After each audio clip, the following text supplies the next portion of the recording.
Okay, I want you to imagine a world where your digital life isn't stuck behind the glass of your phone.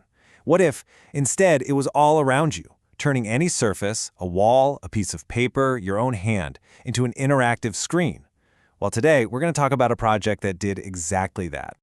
Seriously, just think about that for a second. What if you could check your email on a random piece of paper you found on your desk? Or, I don't know, navigate a map that's just projected right there, on the wall in front of you.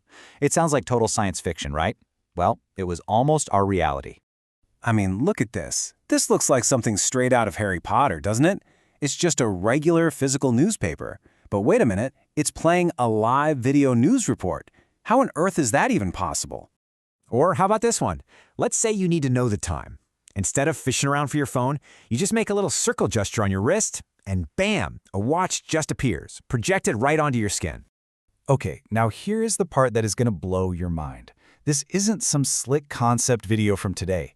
This was a real, working prototype from the MIT Media Lab, all the way back in 2009. That's a year before Instagram was even a thing. So what was this incredible piece of tech?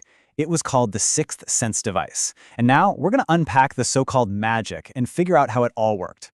So this is the device itself. And yeah, it might look a little clunky by today's standards, I'll give you that.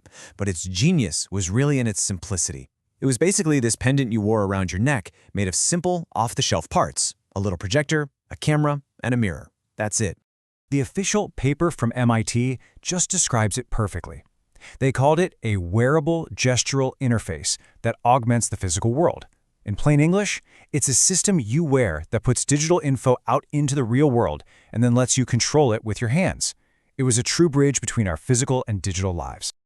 So how in the world did this simple collection of hardware pull off such incredible stuff? Well, the brilliance wasn't in some super complex, expensive tech. Nope, it was in a really straightforward and honestly elegant approach. Let's break it down into 3 simple pieces. First, you've got the projector. That's your screen. It beams images onto pretty much anything, a wall, paper, whatever. Then you have the camera. That's the system's eye, and it's watching what you do. And finally, the whole thing is connected to a mobile computer. Probably a pretty clunky one in your pocket back then, and that's the brain of the operation. Okay, but that brings up the biggest question of all, doesn't it? How does this simple little camera know what your hands are doing? How does it understand your commands?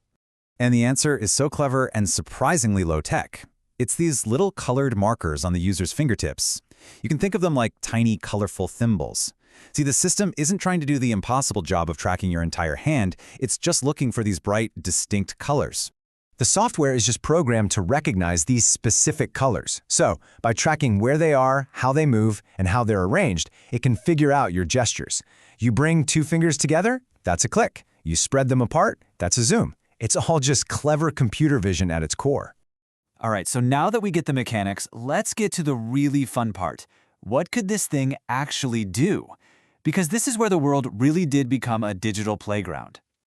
I mean, just look at the incredible range of interaction here. On one side, you have a user navigating a map on a wall, pinching to zoom just like we all do on our phones today.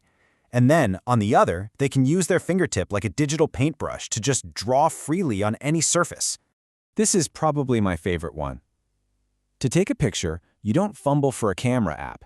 You just make this totally natural framing gesture with your hands, and the system instantly recognizes it and snaps a photo of whatever you're looking at. So intuitive. The whole system was built on this language of intuitive gestures. You could flick through your photos on a wall like you're in a movie. You could draw an @ symbol in the air to open your email. You could even draw a magnifying glass to open up the Map app. It's all so incredibly natural. But you know, this device was about so much more than just a collection of cool gestures.